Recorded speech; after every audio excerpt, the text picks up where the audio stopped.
you guys guess what? Chicken butt. JK. So, I'm gonna tell you. My crush talked to me today. Okay, so here's how it went. I was walking home from school. It was long. He did that. I start walking. My crush is behind me.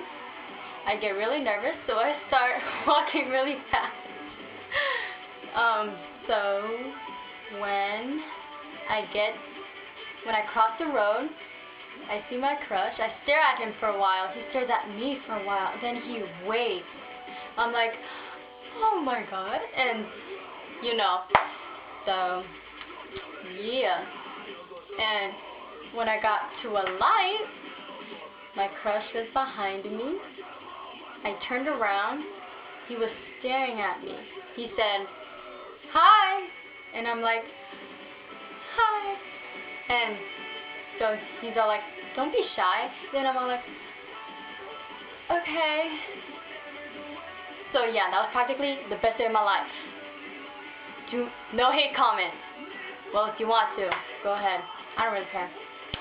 Peace, niggas. And don't take that the wrong way when I said niggas. I just say that because it's practically funny or something like that. So yeah.